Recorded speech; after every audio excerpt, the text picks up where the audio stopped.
Yup. What going on? It's your boy, Jeff, Same Difference Podcast. Back again with another one, and I guarantee you, this one is going to be good. If you don't believe, go ahead and share it and let Same Difference make you a believer. Because I feel like we be knocking stuff out the park once my internet is up. You check? Like, I feel like we really be killing it, But, oh well. I could be a little biased. But tonight, we have two VI favorites. We have Cy Winans, aka DJ Yessai, from the 101.3 Raw FM morning radio show, Bush Tea in the Morning. And then we have another favorite, Miss Raven, Ray Ray. She coming through again. We had a great episode, me, her, and Tanisha. If you missed that, go back on our YouTube and watch it. The full episodes are up there. We're going to be talking about multiple topics tonight. We may throw in more, but this is what we have on the roster, on the agenda. The tone conversation. First conversation we're going to talk about is men being vulnerable. And we also have our men too emotional. You know, they say we sassy all the time. So we're going to talk about it tonight. It's Men's Mental Health Month. So I think this falls in line. A little context. What had happened was, Sai, on his morning show last Friday, he had a conversation about men being vulnerable with his co-host, and the conversation got more spicy than I think they recognized it would. And we're gonna continue it here because they didn't have enough time to do it. But I don't care. This is my show. I can stay on as long as I want and as long as people watching it. So we're gonna go ahead and get into it. But you know how we do it. We gotta get into these messages. We'll be right back.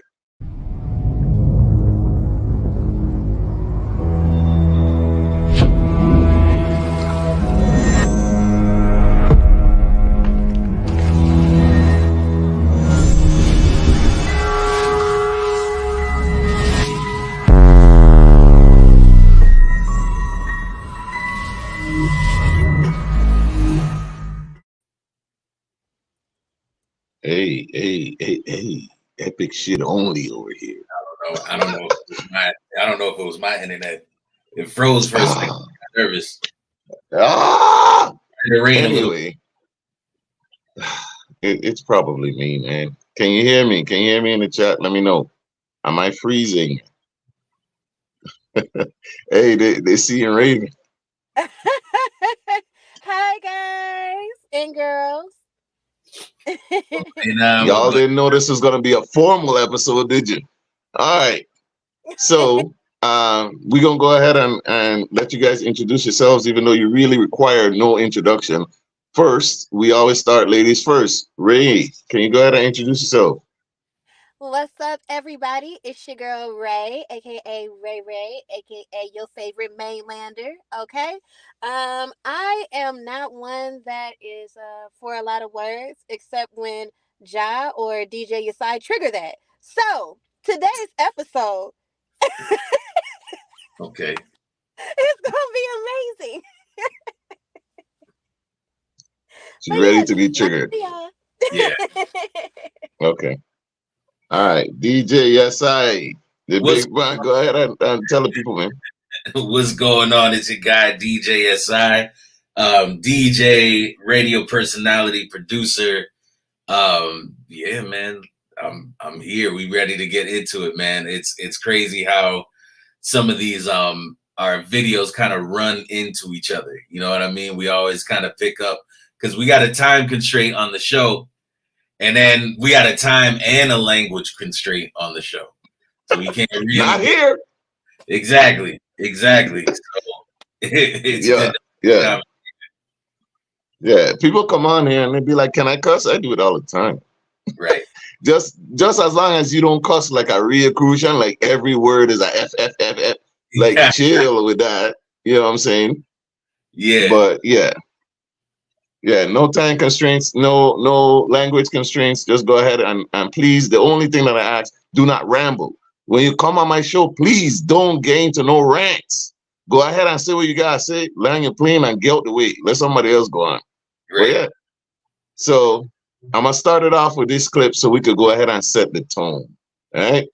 Let's go. there's we're gonna get into the vulnerability topic, but Sai actually laid the law down when he read out the actual definition. Vulnerable. You ready for the definition, Uh-huh. DJ? One, capable of being physically or emotionally wounded. Mm-hmm. Two, open to attack or damage.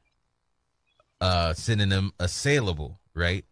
Three, liable to increased penalties but entitled to increased bonuses after winning a game in contract bridge, right? So let's go with number one, capable of being physically or emotionally wounded. And as men, we do our best to make sure our armor is tight because we can't afford to be physically wounded. We can't afford to be emotionally wounded because we have a responsibility as man to always keep what's in front of us in front of us.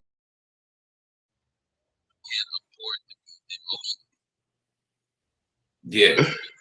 Yeah, that's Yeah, real. yeah. All right. So the definition of vulnerability right there for you, right? As men, we're not allowed to be vulnerable. That's kind of why I heard.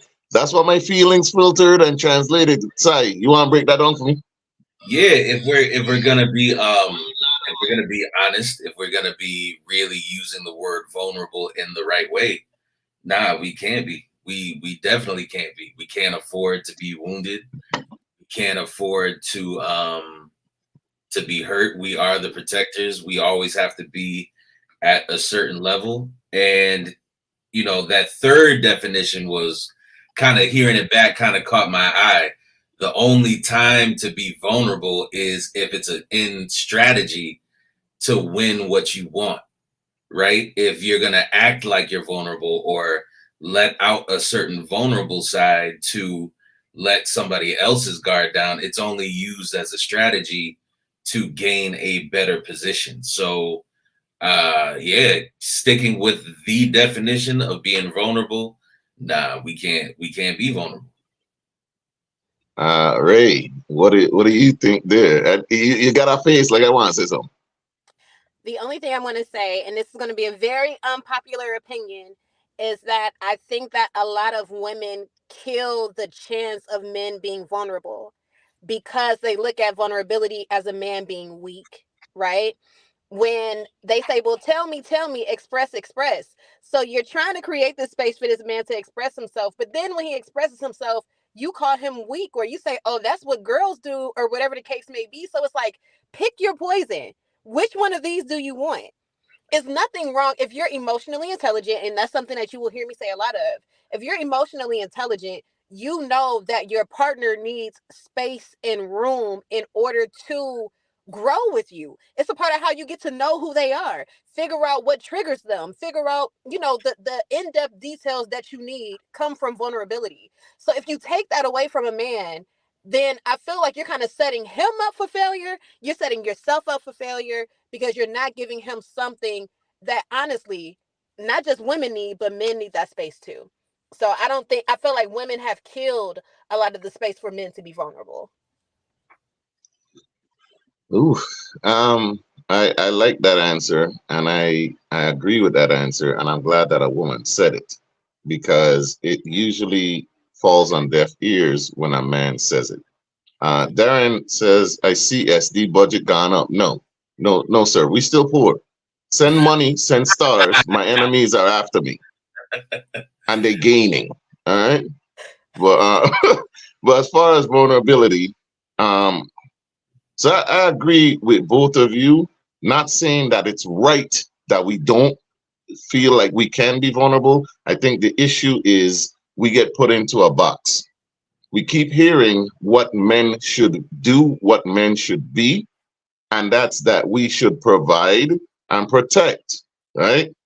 So while you're doing those things, it doesn't allow for men to just be and to be vulnerable. Because if I don't, who's going to provide and protect, right? So and then for women want an emotionally intelligent man, Mm-hmm. right? They Mm-hmm. want that, which of course they should want that. However, if you're emotionally intelligent, you may end up doing a lot of emotional heavy lifting. What I mean by that is when I'm emotionally intelligent, if you're not, that means that when you have breakdowns and emotional vulnerabilities and all this other stuff, they're going to get heaped on me. And I'm still in my provide protect mode. I still need to react to you and your emotions in a way that is intelligent. I need to understand, I need to process, I need to do all these things. But you didn't put the same standard on yourself. So now who's doing the emotional heavy lifting? When you're trauma dumping and venting and all of this other stuff to me, I'm the one doing the bench presses of your emotions. Where does that leave me? What you going to say, sir?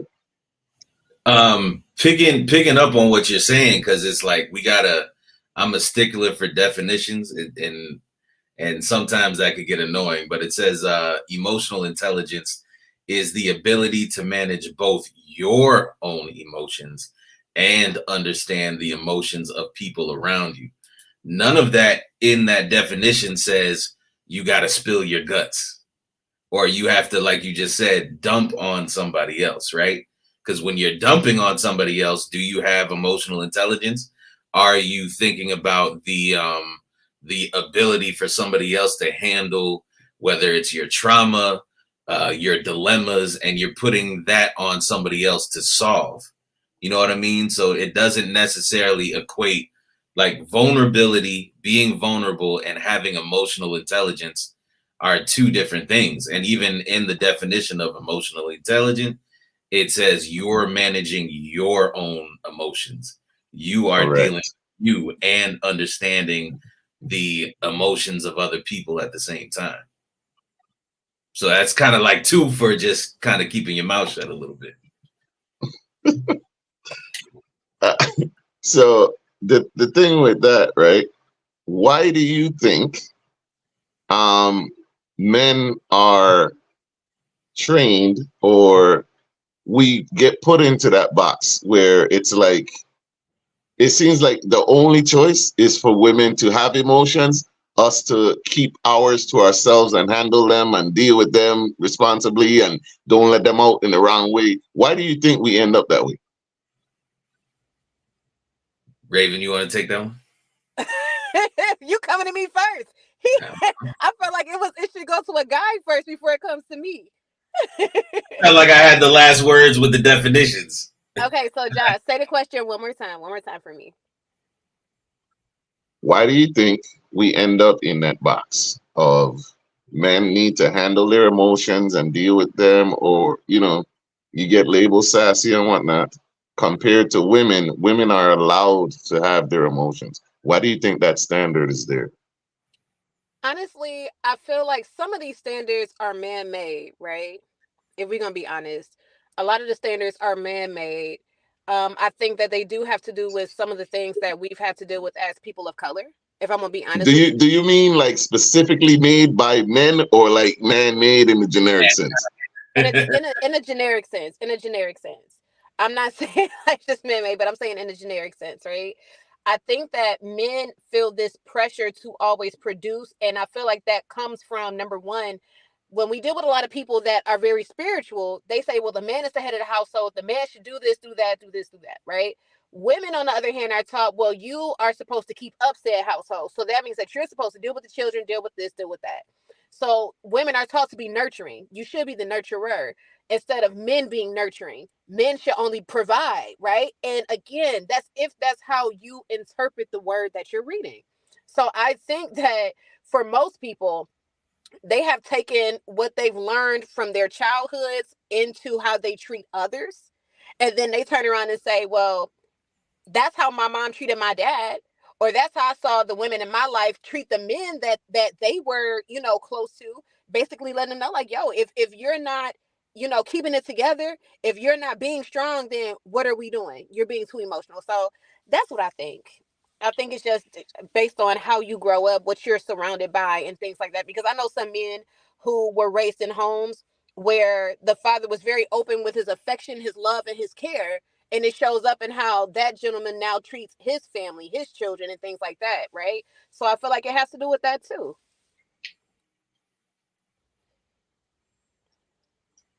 So yeah, that's my opinion. Okay. Sai, did you wanna tap in on that, or you good? I think one of the things that's just law, is just natural law, is no matter what, we're gonna have to provide safety, even if it's just for ourselves. So whatever the emotion is that we have to deal with, excuse me, the whatever emotion we have to deal with, at the end of the day, it doesn't matter how we're feeling, because we have to produce for ourselves. You know how sometimes you could be seeing like a woman walking on the side of the road, and you can think to yourself, it's like, wait, there's got to be some reason that somebody didn't pull over to try to take care of the situation, right? Because women, like the chivalry, right? Opening doors, it's just a certain natural order of when the ship is sinking, that naturally women and children are going to get off the thing first. Men, I hope you can swim. You know what I mean? We have to be able to swim in any situation. We have to keep a certain head, a certain cool, even in the face of, we may not make it out of here, but I am going to have to sacrifice so somebody else could get just a little bit further or have a chance, no matter how we feel about it. I have to agree with Sai on that. I totally agree as a man, because look at the Titanic example. You know what I'm saying? Like, we all hate Rose. That man could have lived. You know what I'm saying? Like, but it was expected that he need to. Huh? She could have moved over. There was some space on that door. There was at least 6 positions they could have been in that a man could have made it. Exactly. Right? But it was expected that he sacrifice right then and there. And even on the ship, it's like women and children first. So we don't get the space to say, I do not feel like providing or protecting today. Right? I like, if I, like most men, or let me not say most, some men probably feel like, I can't just say I'm depressed. Things gonna fall apart, man. If I say I'm depressed and don't go to work, what am I now? And there's this, again, we're placed into a box. So when you're not the provider or the protector, what are you? Because we've wrapped ourselves in this cloak, that this is who I am. It becomes your identity. What am I without it now? If a bear comes, knock down my door, he's in the house, I'm the protector, man. I really don't feel like it. I don't know who's gonna win this one, but am I less than if I don't beat this bear? And you gotta act like you about to beat the bear. Exactly. You need to. Yeah. You know what I'm saying? You gotta beat your chest. I got it. Yeah, exactly. But at the same time, it's a double standard, because, like, a man, if he doesn't feel like having sex, if he doesn't feel like going out and walk, if he doesn't, maybe he wants to stay home with the kids. Maybe he is the better, like, person at the house. He's looked down on. But a woman could feel how she wants, and it's cool, because she's allowed to exist. Femininity seems to have a tremendous range, and it turns out to be whatever you feel like you want to be. Mm-hmm. Yep. A woman could leave their house and it'll be like, oh, yes, it's your mental health state. You know what I mean? Yeah. There's a certain cheering of a woman deciding to leave their family, but if a man leaves his family, it's totally It's like, terrible. What are you doing? You're the scum of the earth at this point. And it could have been the same. It could have been the same emotion. I just don't feel like it no more. Ray, clearly you have something to say. No, I don't. And this is the reason why, right? It's okay to speak. No, of course. But I think that here's the thing, right? I think that you all are men. So your perspective of it is going to bring more value to this space, right? As you all are talking, immediately in my mind, I'm thinking about how women are, and it's not women who necessarily so choose to want to take on the title or that baggage of strength, or having to be the strong one or the tough one, and then how that has to be broken at some point in time in order for her to be able to be peacefully with a man, to have the kind of space where she can be vulnerable, he can be vulnerable, and it could be all good. So I think about both sides of the spectrum, right? Like, you know, dang, y'all are right. Men really don't get grace to be free and to say how they feel about things without being belittled. It really is a very small number of people, men, I should say, who are dating women or are married to women who give them the space to express themselves without the expectation of jumping to be agreeing with whatever that woman said. You know what I mean? So it makes me feel for black men. It makes me feel for men in general, but very much so for black men, because I feel like this has just been an ongoing thing. And it's like, how do you break that cycle? When does it stop? How does it stop? How do we help you all, get to that space where you feel comfortable enough to being vulnerable? Or is it a situation where y'all never will feel the comfort of wanting to be that? You know what I'm saying? And if so, what does that look like? So that's what's kind of running through my mind as you all are like expressing yourself with this particular topic. I think that we may need to really look at is vulnerability what people are really asking for just by the definition of it. You know what I mean? Because you're opening yourself to harm. That is the definition. So that, like, do you really want that, or do you just want somebody to be honest about, hey, like, I'm not really feeling this, or today was a rough day, you know what I mean, I had to deal with X, Y, and Z, and that makes me feel like 1, 2, and 3, because that may be considered vulnerability, but it's not necessarily, you're not putting yourself in a position to be harmed by saying that. So is it really vulnerability you're asking for? Because that could get dark. Like, that could be like, I'm telling you the innermost darkest part of my soul.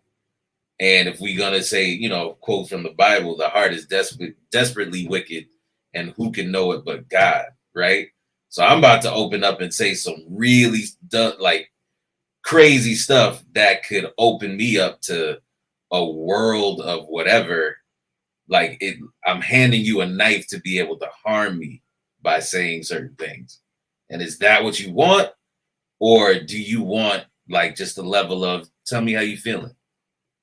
I mean, honestly, I would want both, right? And hear me out.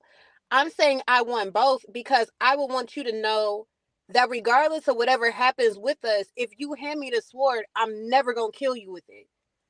I love you enough. I respect you enough.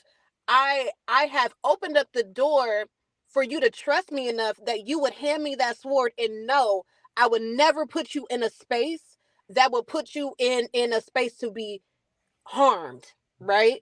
It's literally you just giving me that space or that room or that opportunity to say, okay, cool, I know the depths of you.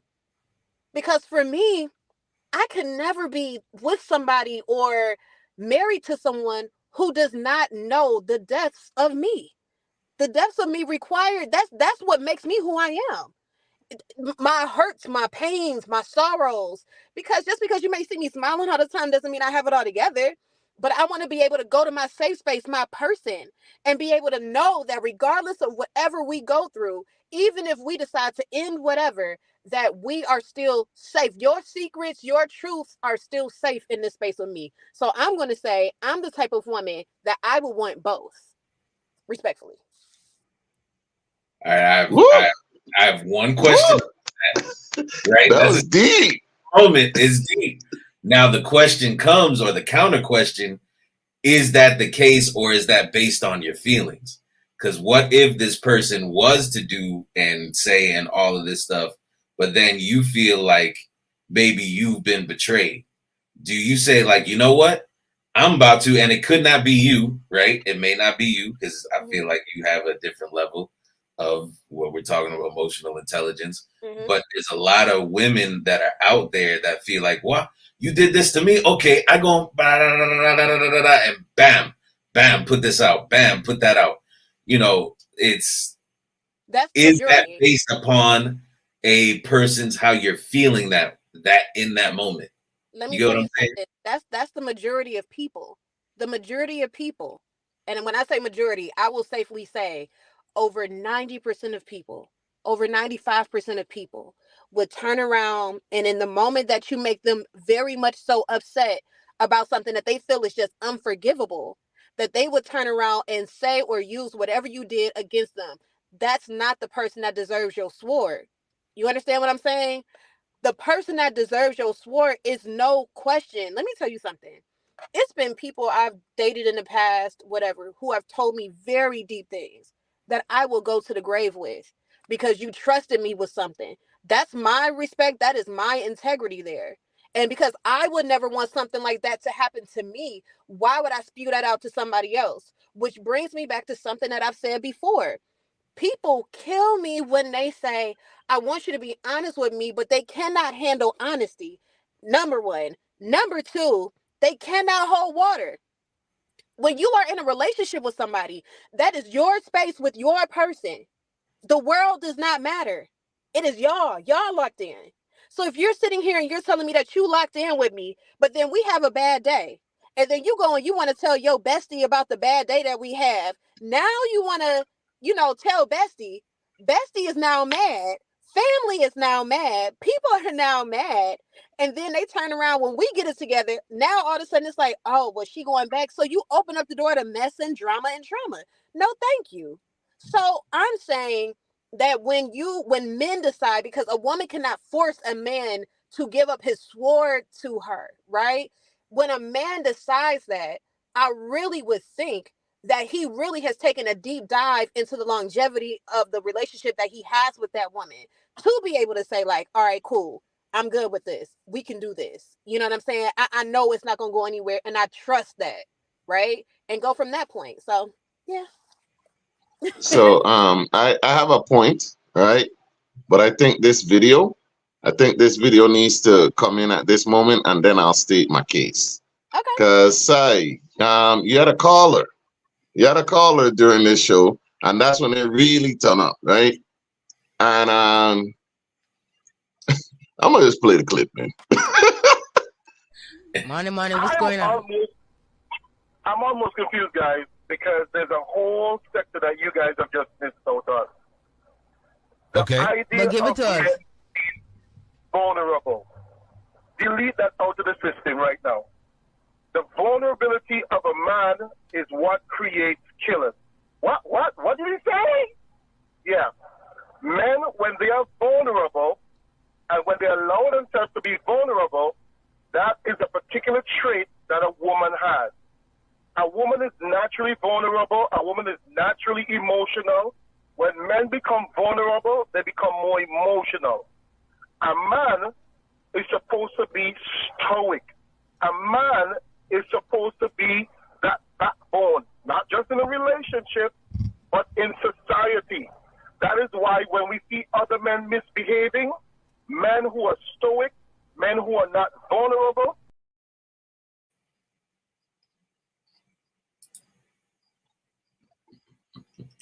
that is why when we see other men misbehaving, men who are stoic, men who are not vulnerable, are able to make changes immediately so that that man who's being vulnerable, who's being emotional, can be put in his place and be straightened out. If men become more vulnerable and become more emotional, you're going to see more violence. That is a direct protocol of women saying men need to be more vulnerable. No, men need to be more stoic and not vulnerable. That's just part one. This could be easily a 5-part discussion. Okay. And two, this is even more important. If a man has to be vulnerable, he should be vulnerable with other men, not women. Damn. I should be vulnerable with my boys, my brother, my father, my uncle. These are the persons who are men.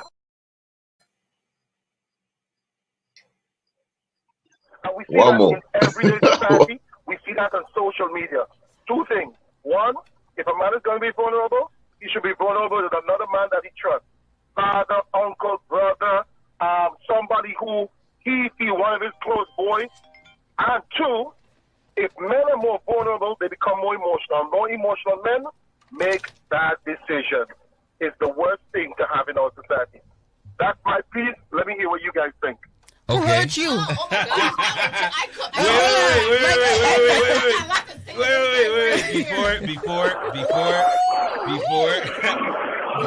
Before Somebody hurt this man. because there's a lot of people in the chat, right? Ooh. I'm just gonna say on what ways I could agree, right? Because one of the Bible stories, the first person that we see vulnerable with a woman was the Samson and Delilah story. Right. God had specific. The Samson and Delilah story, right? So, the issue with being vulnerable, as far as being a man, I see two issues. You only know who you can be vulnerable with after you've been vulnerable, right? It's a test type of thing. You don't know in advance. They could talk whatever they want to talk. You can see, you know what I'm saying? You could watch them. But until you actually entrust them with your vulnerability, you do not know for sure. The second thing is, you know how you could want a thing, but you're not ready for it, but you don't know you ain't ready for it until you receive it? That is dangerous. Because you know how like little children will want a puppy, they want a pet or whatever, and then they think they got it because it's cute and it cuddles but when they find out that they gotta wake up earlier now, they have responsibilities. You know what I'm saying? It's a problem. So women ask for vulnerability, but like Sai requested or Sai asked, you have to be ready to receive it. It's a two-part thing. You could ask for it all you want, but if you're not ready to receive it, your response is gonna be off. He gonna respond to you wrong. It's a whole mess now. You get what I'm saying? Like, I don't think people really think if you want a man that's emotionally intelligent, you also have to be emotionally intelligent. If he knows his emotions and he shares them with you, you have to be able to receive them and know how to respond. You're asking for responsibility. Nah, absolutely. That's my piece. Absolutely. I think she may be having a little technical difficulties. I'm sure she's going to be right back. But, you know, keeping things in line, because I had to just look up, because sometimes we use words and we don't truly understand them. So the stoicism, or being a stoic, is the endurance of pain or hardship without display of feelings and without complaint. Not saying that you don't feel these things. And two, is an ancient Greek school of philosophy found at Athens by Zeno of Cithium. The school taught the virtue, the highest good, is based on knowledge, the wise harmony with the divine reason that governs nature, and are indifferent to the vicissitudes of fortune and to pleasure and pain. Vicissitudes meaning a change of circumstances or fortune, typically that is unwelcome or unpleasant. So really what he was saying with stoicism is like, yo, you have to understand this balance of it. Yeah, you may be going through something, but no matter what you're going through, you still have the responsibility to get through it. And you can't depend on anybody else to get you through it. Whether you have help, whether you don't have help, you have to understand the balance, being one with nature, knowing certain things, having different tools that you can use to get through something, or being emotionally intelligent, not dumping these things to other people, because that's gonna, you could really pick up a victim's mindset. Oh, this happened. If this didn't happen, then that didn't happen. And then you get in the habit of blaming other things for whatever reason it is. And no, it was, okay, well, do you look into the mirror? And even if things didn't work out, you have the responsibility to get up and move on. Whereas women, I feel like, have an option to be taken care of. You know what I mean? Not Correct. that they get Correct. all the time, right? But they have the option of it receiving it. At any point, a woman can go out and get some sort of level of some sort of help. Whereas a man is like, what do you mean? What are you talking about? Not saying that they'll take it from everybody. Not saying that we don't have strong, independent women that figure it out on their own. I'm just saying that you have the option to be like, all right, I'll find somebody. I'll get a ride. I don't need you to give me a ride. I'll find a ride. Ray, do you agree with that assessment? I do. I agree with some of what he said, but I want to go back to something that you said, Job, right? When we talk about Samson and Delilah, the one thing that I would like to point out to make sure that the audience also knows this in case they're not very familiar with that story, this woman came to him multiple times asking him the same question, okay?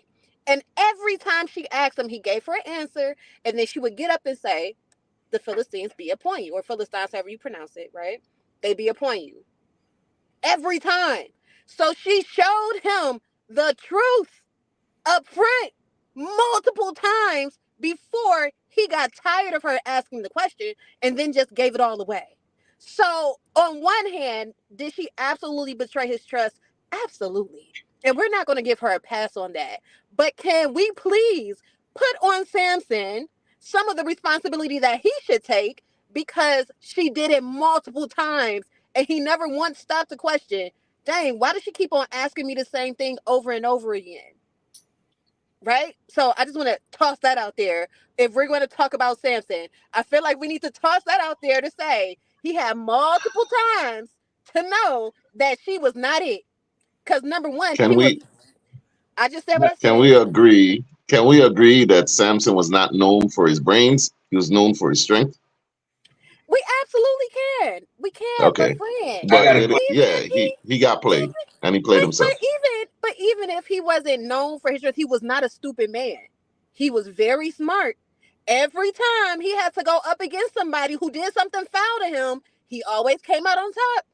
So we can't just sit here and just act like he wasn't smart enough. No, he was wise enough. The truth of the matter is, he ate more with his eyes than he did anything else. And he wanted her, Okay, he went after her, and now he had to live with the repercussions of being with okay. somebody who was a Delilah. That's all I'm I, saying. I have a question. What happened to Delilah after that? It does not say. Okay. But Samson, even though he had all of his strength cut out and his eye plucked out, he had to find a way to break them chains Mm, out and mm, overcome what he had to overcome. You know Okay, what I so hold mean? on. No correct. matter how he felt about it, no matter how stupid his decision was, he still had to be responsible for breaking them pillars, breaking them chains, and getting back up on his feet blind. Hold on. But context here, okay? Now this could preach in somebody's church. That's all I'm gonna say. Before I say what I'm gonna say, this could preach in somebody's church. You gotta have somebody around you that can see though. Because it was a little boy that went up to Samson and he asked him, what do you see? The little boy said, we are in a True. place with a bunch of Philistines and da da da da da da da da. He then told that little boy, go ahead, right? So again, even in Samson, in his weakness, he still knew I still need some help. First, I need to know what's around me so I know what I'm up against. And second, God, I gotta come to you to consult you before I do whatever I'm about to do anyway. And can we just be honest here? Whether you believe in God, Buddha, Allah, whomever it is that you believe in, most men do not consult with their higher power before they start making decisions. And then when they wonder why they're going through what they're going through, it's because you still went out of the natural order in which you should be doing what you should be doing. You shouldn't be, and this is for men and women. Nobody should be just flying off the cuff doing whatever without consulting, again, whatever God you serve. The truth of the matter is that. So, again, if we're going to use the Samson and Delilah story, friends, let's make sure we're using a whole picture.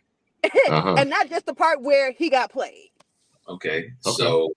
So that kind of goes back to what the dude was saying when he was like, you got to consult and be vulnerable with other men. Because he had to consult, even though it was a man child, he still had to go to and be like, hey, what do you see? Help me out real quick. I like how Sai brought it back. I like how Sai brought it back. Every time, every time. Listen, I didn't want to agree with him, right? But sometimes you got to let things go for a few days and reflect. I was kind of like, man, who hurt him? But the more I'm kind of like thinking about it, looking up definitions, the real definitions of what we're talking about, the more I'm like, you know what? He had a point. Now he might have been saying it in a way that made it felt toxic because it was let me overtalk, let me get my point out no matter what. And then that you see how it affected a lot of people in the room. Some people had to get up and leave the room because they didn't like what was being said. But if you take some time and actually think about it, it's like, you know what? There's some sense to this. There's a balance to this. There's what can you get from this? But here's the thing, and John, I'm sorry. Last thing I'm gonna say. Here's the thing. This is when I say everybody says they want to communicate, but they don't. They want to hear what they want to hear. They want to feel what they want to feel, and that's it. Whether you agree with what somebody is saying or not, that does not give you, like, if you're allowing somebody to get you out the room, to walk out the room, that's giving them too much power, right? It's okay for you not to agree because we don't know what traumas that man might have gone through or what situations with women he may have had that put him in the mindset that he's in. And that's okay. The bigger thing is everybody, again, men are entitled to say how they feel, even again, if we don't agree or we may not have the clearest understanding as to why. So I feel like as we're talking about this topic, and like you said, Sai, thinking about how that gentleman was like responding to you all on air, like it really does make sense. It really does give you more of the argument to say men don't get that chance in space, in room. You know what I'm saying? To be vulnerable. So yeah. So with that said, I'm gonna play this next clip, right? But I want to preface it with, did he have some points? Yes. Was he correct? No. Let me tell you why. Because the problem with people that exist in the manosphere, and the reason why same difference will never be a part of the manosphere, is because they say truths and they insert bullshit, right? So people that are unable to filter things hear it along with the bullshit, but they accept everything else, right? You know why that man didn't know what he was talking about? I'm gonna show you in this clip. Because he just wanted to talk. And a person that wants to talk does not listen. And you'll see why he doesn't listen in this next clip. The first person that we see vulnerable with a woman was the Samson and Delilah story. Right. God had specific instructions. True. Don't tell anybody your weakness. Do not tell anybody the way that I've blessed you with your strength, your weakness. And who did he go to getting a little head massage, laying in the lap of his woman? He decided to be vulnerable by definition, which is capable of being physically or emotionally wounded or open to attack and damage. And this dude ended up in chains as soon as he told his woman. All right, now you go ahead. All right. Now you go ahead. All right. Let me stop. Now let me stop. I'm not going to contradict you just yet, but I'm going to tear you down 100%. You're dead wrong. But before I say anything, I was agreeing with you. You're dead wrong. You see, that's what happens when you come to talk.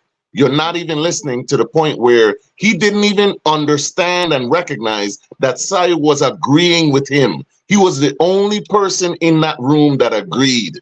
And he told him, I'm going to contradict you. In essence, you volunteered to contradict yourself. He just came to talk. He said that. He said, and I'm going to tear you down. But before I tear you down, what are we doing? You gonna argue your own point, clown. So me, when I heard that I had already written him off when he first started talking because I was filtering through the truth and the bullshit when I was listening, right? Because first of all, I study Stoicism. What he's talking about is not Stoic values or principles. Stoicism is not bottling your feelings and only talking to men. One of them is that memento mori. Remember one day that you will die, right? So you're supposed to respect both men and women. You're supposed to actually listen, right? Process your feelings and then go ahead and speak. Silence is important. Things like that are Stoic values that Marcus Aurelius and Epictetus have taught. What that man was talking about was manosphere bullshit thrown in with swallow up your feelings. That's what I heard. Mhm. So people will hear what he's saying and saying, this man is speaking truth. He's throwing in truth with bullshit, right? Because people that listen and really recognize Stoic principles, because I agree with Stoicism. Men do need to be more Stoic, but Stoicism is not bottling your feelings. Yeah. Stoicism is learning how to recognize and deal with them and then express yourself. Stoicism is more emotional intelligence. And the person that was the most stoic was actually Sai. This man started screaming, and a stoic person will not say, before I cut you down. That's a dumb response. You get what I'm saying? Sai is the one really maintaining his cool. He's listening to both points, even though the women in that did not, you know what I'm saying, they didn't process it, but they're allowed to, and we kind of expect it. You see what I'm saying? And so even in those exchanges, we see the double standards. Hmm. Right. It's okay for her to get up and walk out because Yeah. you know what I mean? That's fine. It's fine if the emotions cause you to make an action in an emotion. You know what? I just got to get up and leave. You know what I mean? That's fine. But it's like, nah, I got to sit. I have to, now I got to even show and be that still person for the people that are next to me to not want to fly off the handle. You know what I mean? So I'm listening, processing his, understanding how that may affect the other people in the room. So I have to stay in an even balance of understanding between the both. And that was the point of trying to give him, like, calm him down with, all right, let me see how I could agree with you before they go off. Let's bring in something that we all may have a little bit of knowledge in and see how your side could be seen. But then right after that, it's, I'm going to tell you why you're dead wrong. Like, wait, what? What? All right. Yeah. He was just he just wanted to be heard by somebody. He wanted somebody to agree. He was not listening to understand. He literally was only listening to say, to come back and say something else. And Yeah. again, that's a wasted conversation. I want to go into the next topic because I think this is a good transition point. We have two. We have the tone conversation, which I think we could go into because this is a conversation that I hate. I hate the tone conversation. But and then we have the are men too emotional? I'll let the lady choose the next topic. What do you think should be? What do you think we should go into? I want to go into tone because, again, unpopular opinion.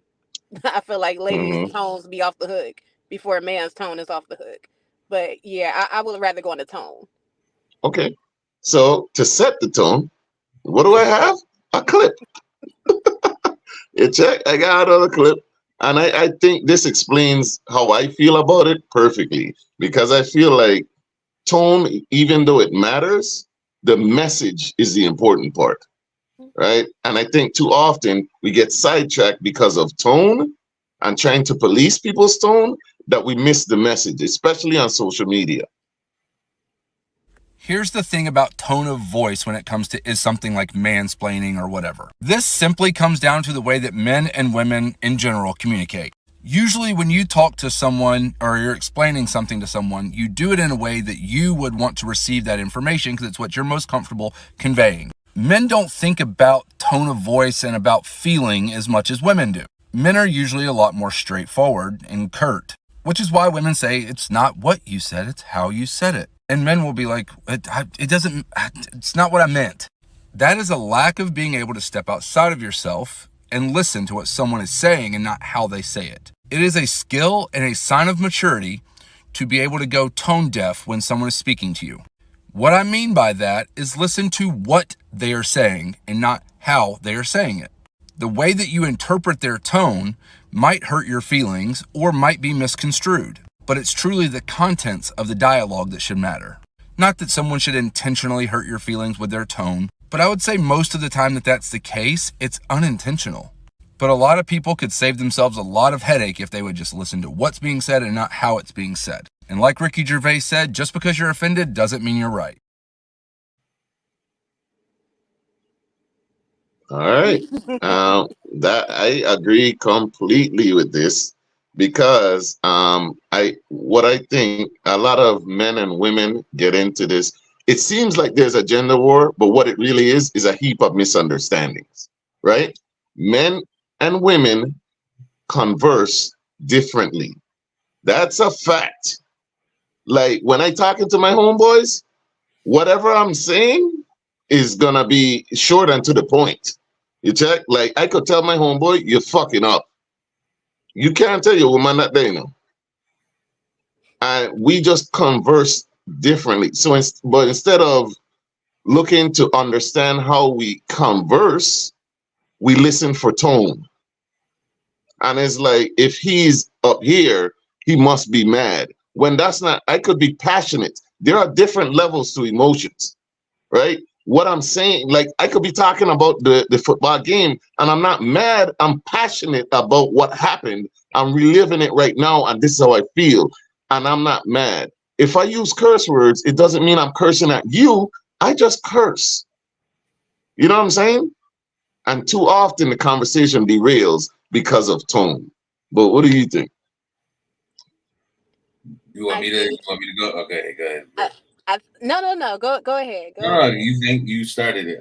I was gonna ask who you want to go first, but go ahead. Shanice says she hate it, but he's right. Why? What? No, but here's the thing though. Go I ahead. will say that I believe that anybody who only leans into tone is somebody who feels like they're not necessarily so winning in the situation with their person, right? So it's kind of like you're using this as a cop out, as a way to win what's happening between you and your person.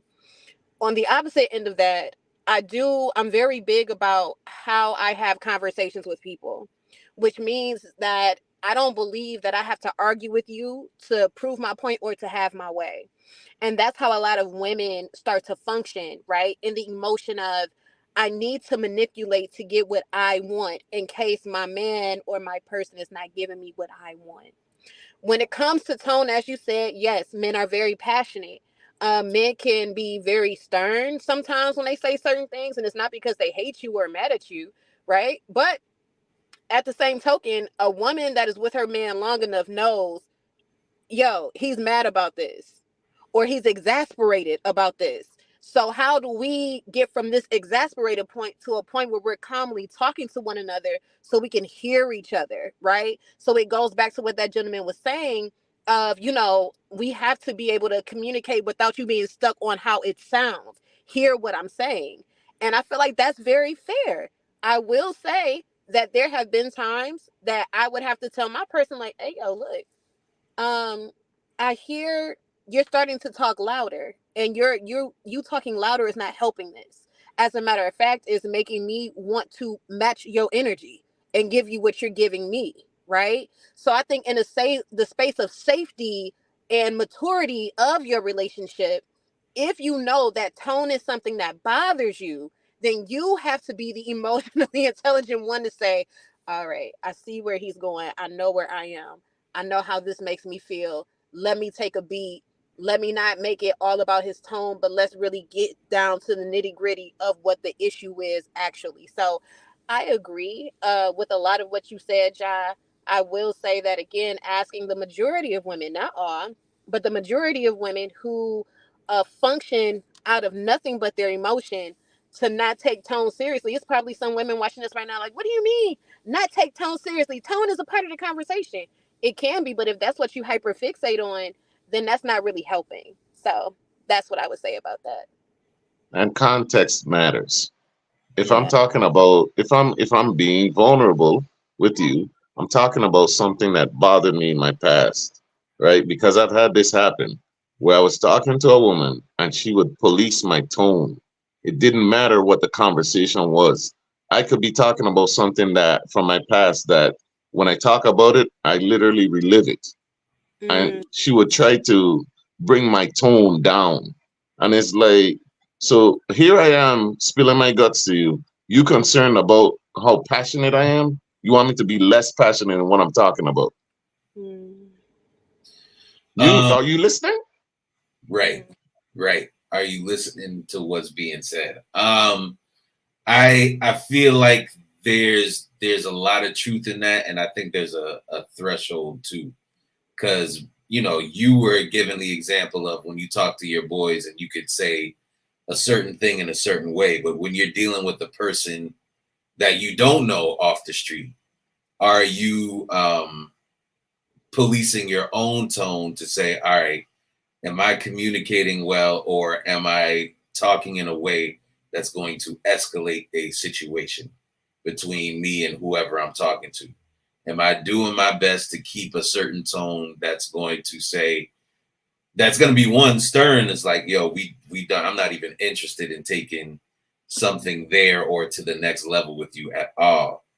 But I don't think we have to even get there. Let's talk about this. Or am I just flying off and letting my passion get the best of me that would put somebody in the mode of, okay, am I going to have to defend myself, or am I going to have to make the first move to stop whatever this escalation is? I do think tone matters. Going back to what Raven said, I've definitely been in conversations where it's like, hey, I know you're being really passionate about it, but I have a big voice, right? And I know if I get passionate or if I raise my voice, it's going to feel like I hit you, because that's how loud my voice could get. It'll be like a boom. Like there's only been a couple times in a situation in a relationship that I've yelled. And one of the time it was so that you ever see somebody like jump back like they got hit? It was kind of that situation. It was like, oh, you know what? And I had to breathe and then apologize. I was like, you know what? I understand. I apologize. There was no reason, at no circumstance should I be yelling at you or saying the thing that I did, blah, blah, blah. Let's take a breather real quick, or at least offering an opportunity to take a breather and stop the conversation, because it's escalating and I don't know if there's a way to stop this. You know what I mean? So it's funny because both of us, I think we can relate to being the voice, right? People recognize us by our voice. We have deep voices and stuff like that. And my voice does the same thing. It booms. Like if I yell, it booms. My daughters, who don't pay me no mind anyway, when I call their name and like yell for them, there's been times where they were like, I didn't hear you. I didn't hear you calling my name, but I felt the walls shake. Because when I yell, like it does reverberate for real. Mm-hmm. But the thing is with me, let's see, Tiny said, can we also keep in mind that we communicate with random people, so you don't know if it's passion or aggression? We have to keep in mind also that that's a form of code switching in them.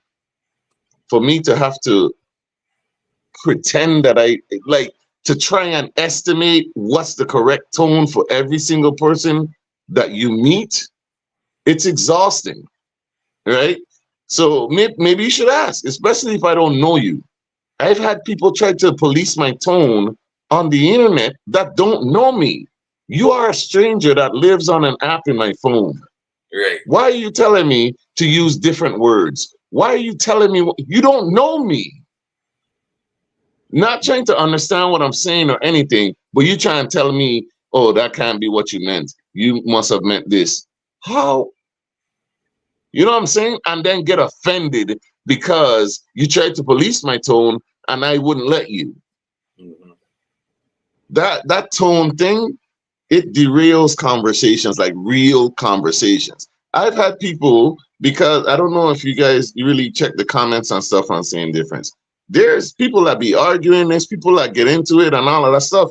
I've detached myself from all of it because we have so many of these conversations. If I invested into all of them, I would be exhausted because you could literally say anything now and it be misconstrued. You could say you could pick and choose every single word, pick the tone of the conversation because text does have a tone, and somebody will misconstrue what you said. And sometimes they do it on purpose because they'll pick out a word and then harp on that word.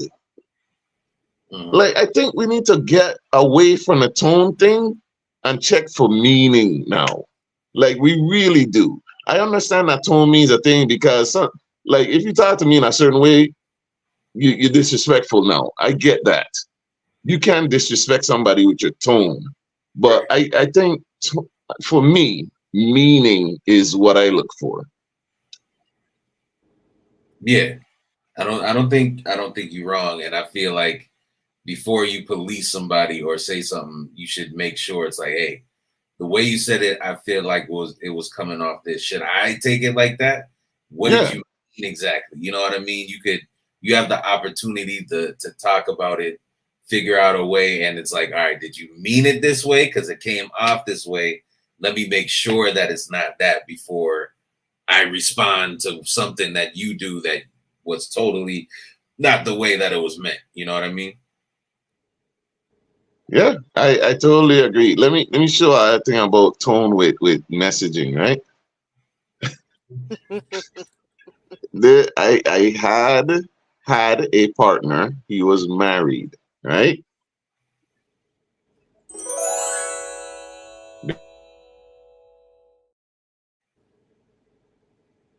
A short story time.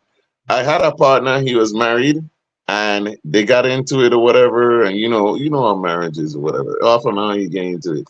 He went through his woman phone, and he seen what's up.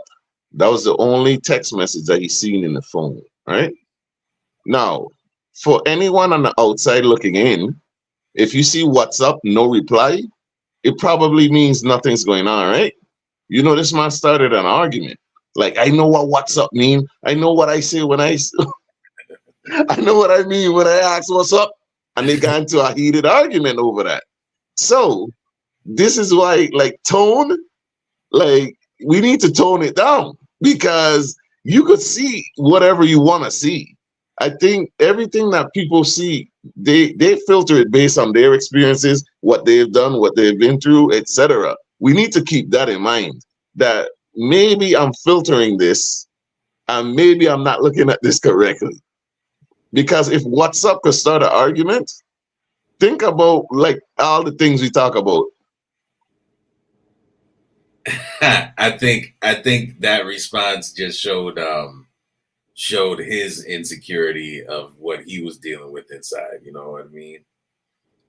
For some reason, this makes me think back, and I was in a relationship, and all I saw, this was like the old Facebook, right? When it was just everything. It wasn't like necessarily a post and what's on your mind. You know how you would send like a message to somebody, but it would come as a post. You know what I mean? So I saw a dot from this chick that I was seeing. I saw a dot, and I was like, dots normally mean that you're waiting for a response. Like, it doesn't make sense to just have a random dot. And you could see who it was to.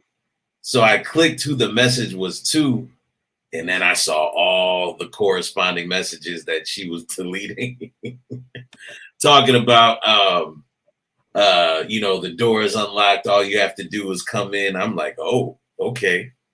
All right. But it's like I had to do my own investigations of the dot that made me say, that's weird. You know what I mean? Like, so the what's up and there's no response. I don't know if he should have started an argument, but I understand the feeling of something's weird with this last message. Something's weird with the tone of this message. Weird with what's up is definitely different than dot. Because dot means you're waiting for, you said something out, you got no response, and you're making sure that this person sees this dot. Now, you know what I mean? I didn't start an argument, but that was it. That was the beginning of the end. We getting into Bus Chest Island territory. Oh, yeah, that was the beginning of the first bus chest that I've ever experienced in my life. Oh man. Yeah. We gonna have a bus chest episode. We gotta do that for sure. We gotta do that. Bus chest, boy. As far as tone, what do we even agree on? Like, where's the middle point when it comes to tone? Honestly, I think it's the bigger picture is get to what the problem is. That's the point. We need to get to the root of the problem. If we don't get to the root of the problem, then we're going to stay stuck on tone, which is going to linger and just make things worse. What's the problem? Let's get there. And then if your tone is still offensive after you've had that conversation, which at the point in which you fixed it, I don't think that most people are still sitting around mad. It's when it's not fixed and it's not addressed in a way that makes you feel like problem solved, that you still have the issues. So I feel like get to the point of what the problem is without all the extra emotion and then go from that point. But as far as like staying stuck on tone, that's a childish thing. I'm sorry, I've graduated. No, thank you. Who has time for that? At this grown age, I don't have time for somebody who stays stuck on the wrong things. I need to get to the pertinent things so we can move along. Correct. What about you, say?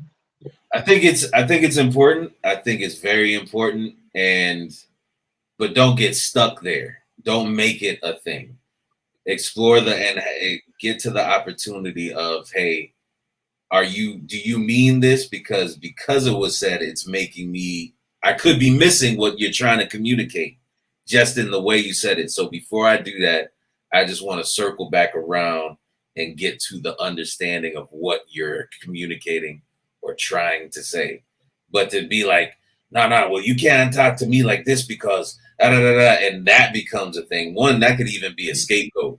That means you're really not even trying to have the conversation and move it forward. You're just trying to reflect on how it was. If you can't get past that and you're harping on that, that could mean that you just really don't want to have the conversation in the first place. Right. Yeah, I could definitely agree with that. And I think we need to understand, like the partner said in the video, just because you're offended doesn't mean that you're right. Right. Like your hurt feelings does not trump everything else.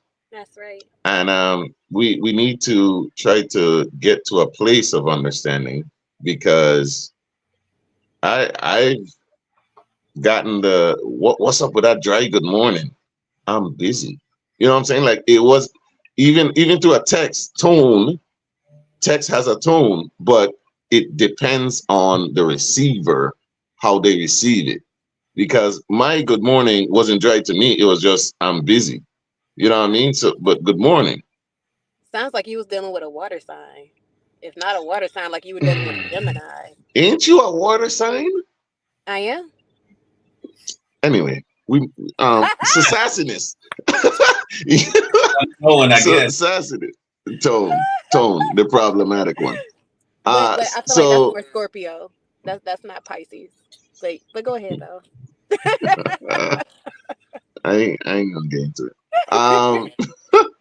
Sassiness. This I know. Darren Beer George gonna love this one, because men be getting called sassy now for everything. There is literally a guy, you can check out his Instagram. He does a daily review of women's icks, and the icks are basically what women think are sassy. We are up to 555 icks right now. Crazy. All right, crazy. Just letting you know. And the last one was vibing to music. Don't vibe to music; it's an ick. All right. So check it out on your own time. You got to see this. The account is hilarious. Yes, you should go on it. There's 555 icks right now, currently. It's probably a lot of women who are probably just trying to find something to be mad about. To me, you mad because the man vibing to music. Go sit in the corner with a puppy and a goldfish and leave that man alone. He was vibing incorrectly. He didn't do it in a manly way. All right. I don't care if that man is waving his arms in the air like he had a Diana Ross concert. I don't care. He was doing it was kind of, anyway. Sassiness. I got a video for it. The Sassy Man Apocalypse.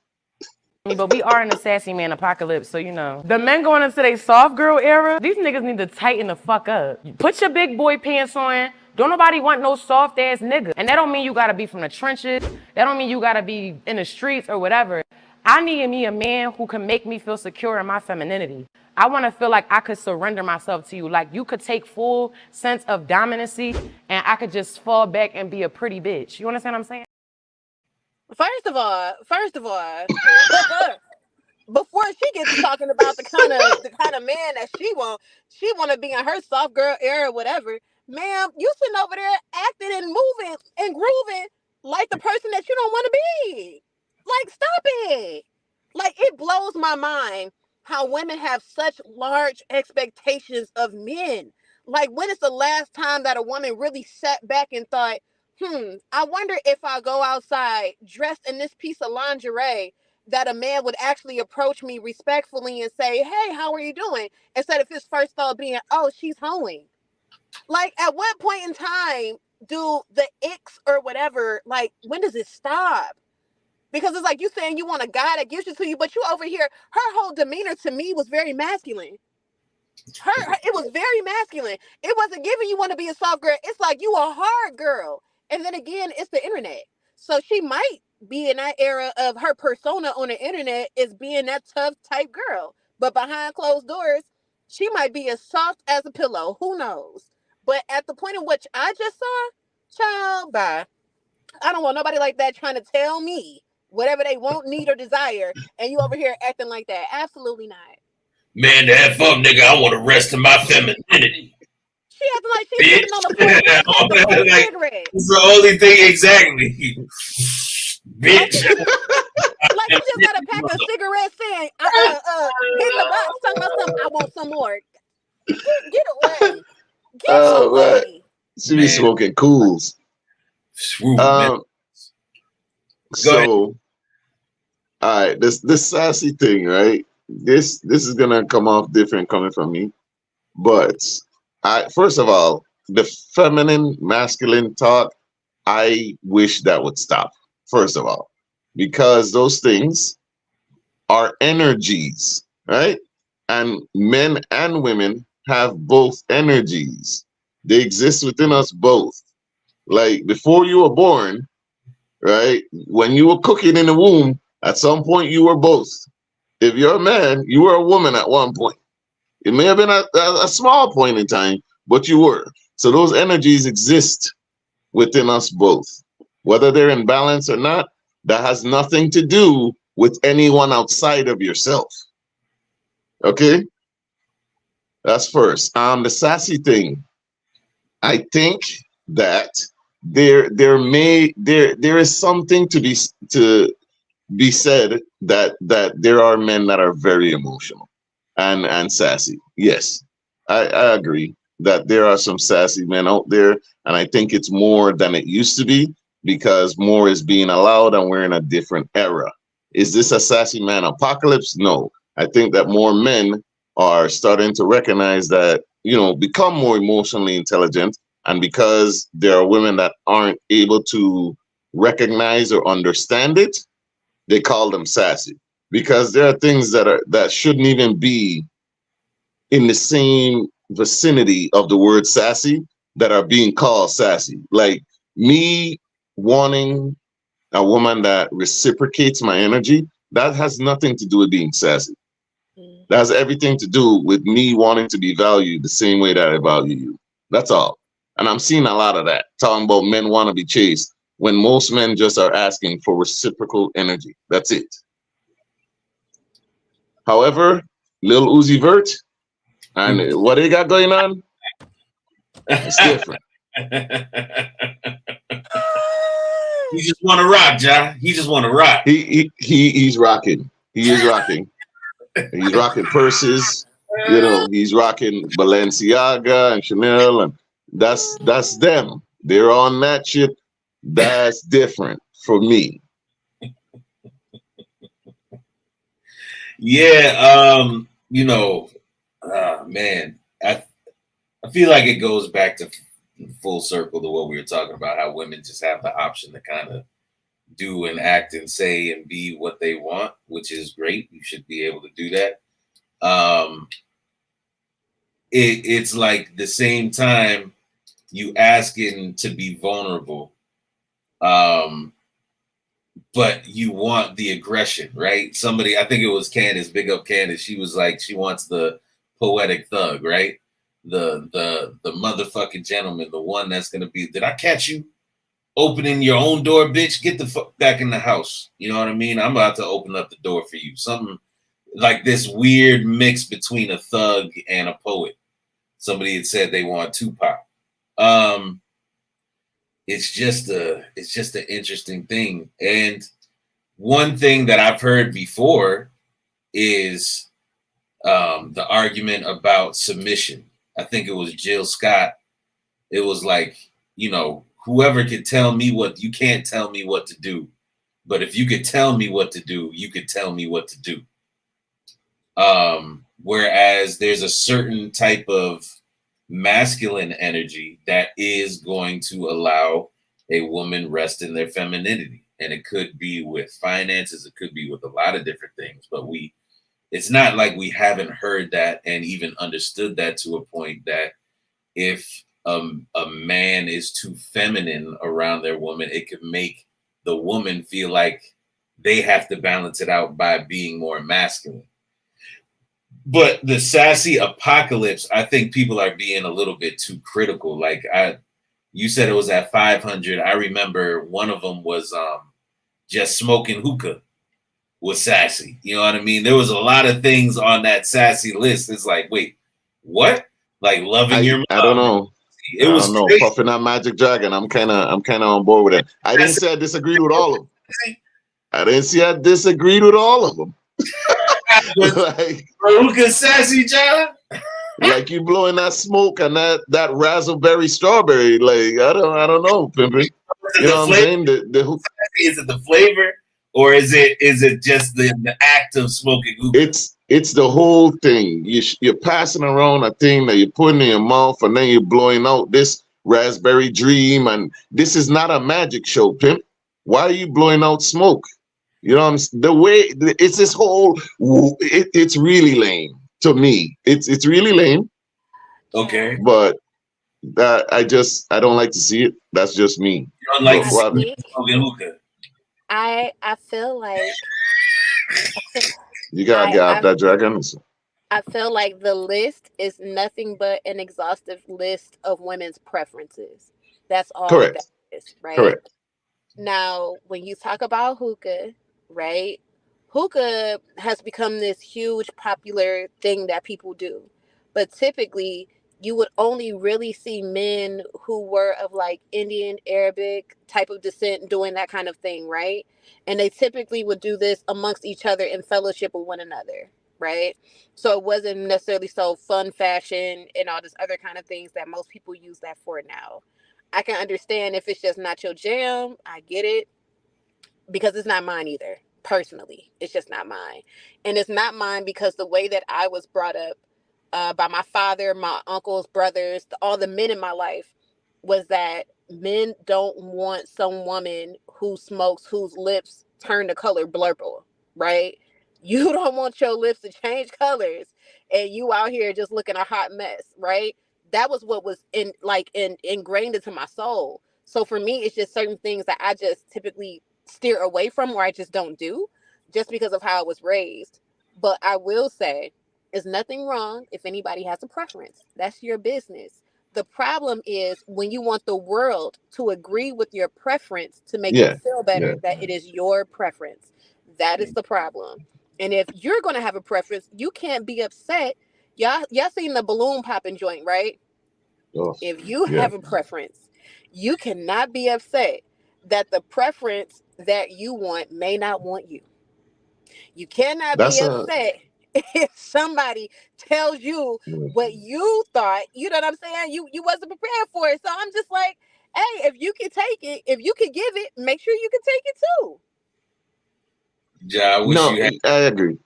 So, okay, I have a different idea of what masculine is, right? Okay. Like I said, I think it's an energy. But for one, I know where hookah comes from. I've been deployed to Jebel Ali and done it and stuff like that, and I see them sitting on their pillows. But for one, going to the club to put a shaft in your mouth and blow big puffs, it's not my thing. You do what you do. It's just not my thing. And then you pass it to another dude, and then you put the little plastic. You know what I'm saying? Like, I'm not on it. In the But word, I also don't think like gathering with a bunch of man just laying, like, you see how there's man that will gather at 7 a.m. under a shanty and drink and talk all day, and they got a woman at the house. I don't think that's masculine. You like man.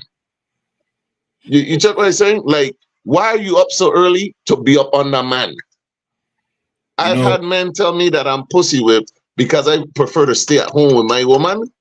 And it's like, you going to the club with a bunch of men to look and talk and try to dance with women and possibly pull one. There's coochie at the house right now. Why am I leaving?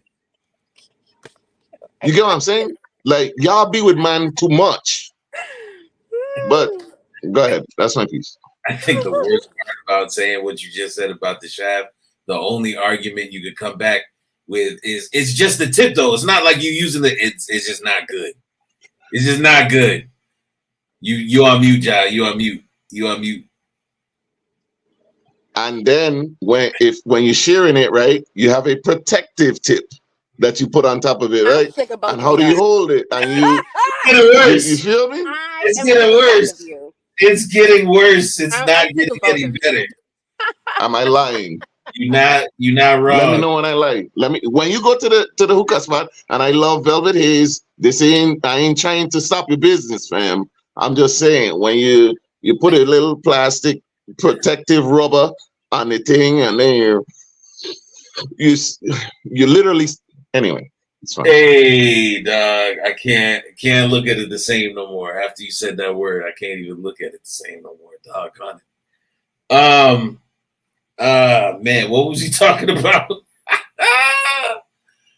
Sassy apocalypse. I think Raven is right. I think that list is like the personal preference of each one. But I But feel like, it's so popular to we are on our own reality TV shows right now. You know what I mean? So sometimes we could put a little extra on what we mean, what we say to fit a character to collect eyes.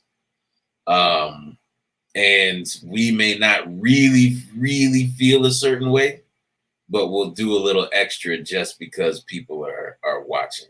Um, I I think you definitely said it right. There's a balance, man, and that's what going back to stoicism is understanding the balance of what to say, what not to say, when to say it. You're gonna endure it and go through, and that's what it means to be stoic, to be easy, to have that balance, and to understand the things around you, which is emotional intelligence. But to call everything sassy, just like the last one was vibing to music, is like, yo, what do you really want? Do you want somebody that's 1,000% masculine so you could rest in your feminine and put down your masculine, which that lady in that clip sounded like she doesn't even know what that even means really.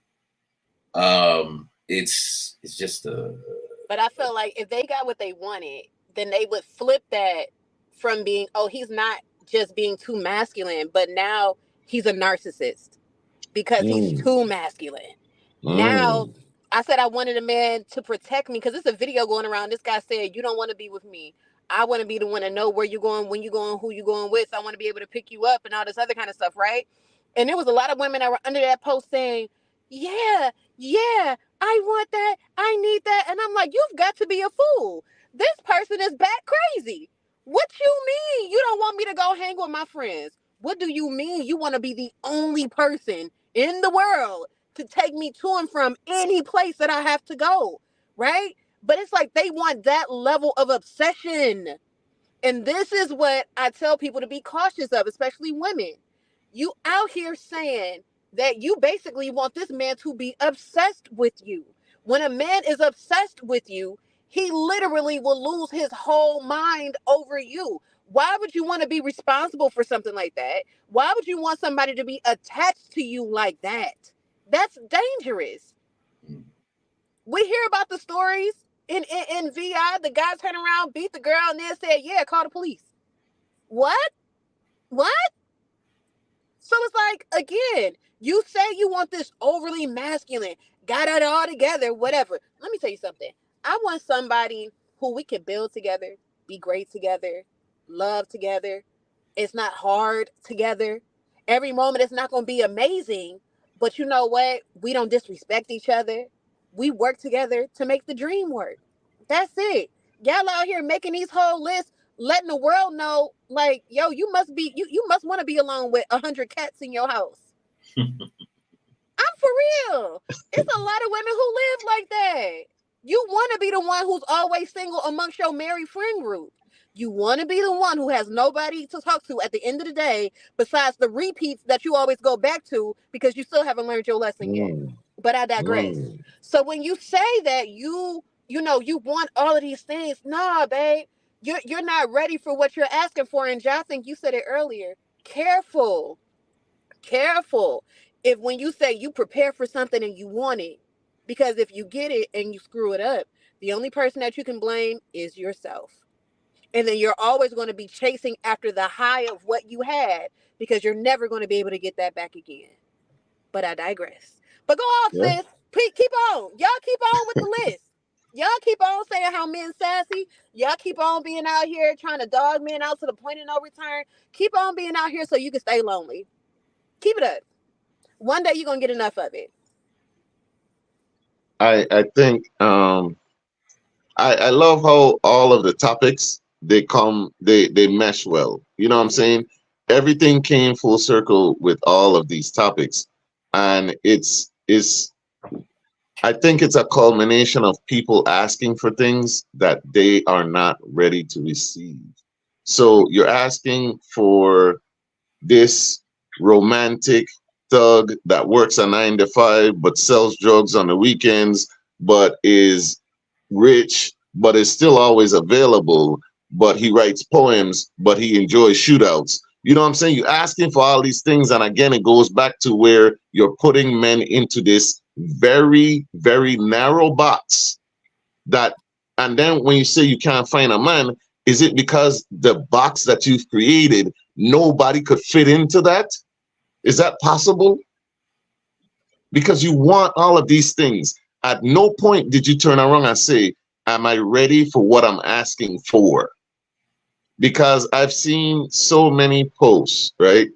I saw a post one time and I even saved it. I was going to comment on it, but I feel like if I replied or posted it, they would take it wrong. This woman said all the things that she wanted, right? She said all the things that she wanted. And I just wanted to say, I want all of that for you. What have you been doing to make sure that you're ready to receive it? Because if you're not in a mental space to receive this man, you're either going to hurt him, push him away, self-sabotage, or end up in another toxic relationship with a man that could have been perfect for you. But when you say those things, like you see the post that I made with you, Raven, you see how people took that and said that you're shaming women?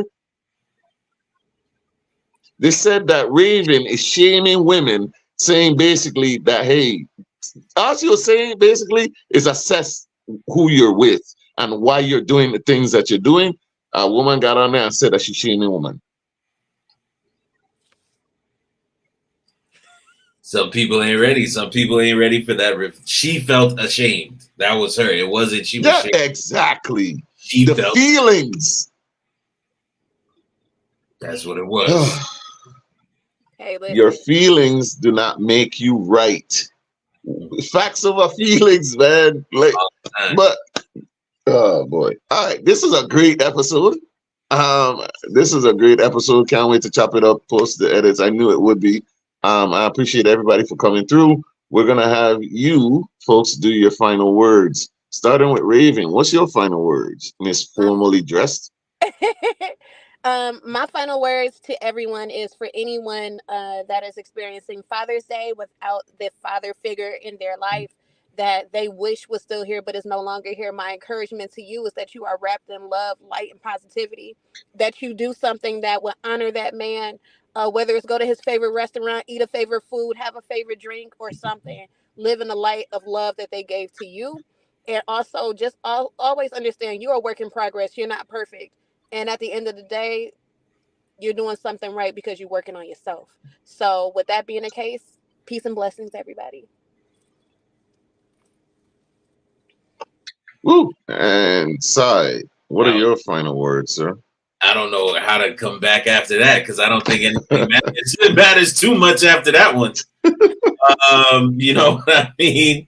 Listen, stay in your lane, stay blessed, stay you, because at the end of the day, you might not have been right for that someone, but you're right for somebody. You know what I mean? So stay encouraged. If it's music you like, if it's hookah you like, go ahead, smoke the hookah, vibe to the song, do the thing, because you're going to find somebody that's going to want to do that same thing with you that's not about to be ashamed. Learn stoicism, learn the definitions of being vulnerable, learn the definitions of stoicism, learn the definition, because I think, you know, we men, no matter what we're feeling, we're always going to have a certain responsibility. We're not going to get, whether it's in the court of public opinion or the court of law, just because we may have been feeling a certain way does not mean that we are not fully responsible for any action we take. So yeah, learn balance, learn the balance of your energies, learn your own triggers, learn yourself, because that's the biggest thing, male or female. If you don't know yourself, you're never going to be able to share yourself with somebody or make somebody else happy. It's never going to work. Have a great weekend. Have a great Father's Day. All of that. Boom. For me, I really enjoyed this. I appreciate you both for coming on. Thank you so much. My final words would be, you know, it's Men's Mental Health Month, and your mental health is very important, right? To take care of it the same way that you want to take care of your body.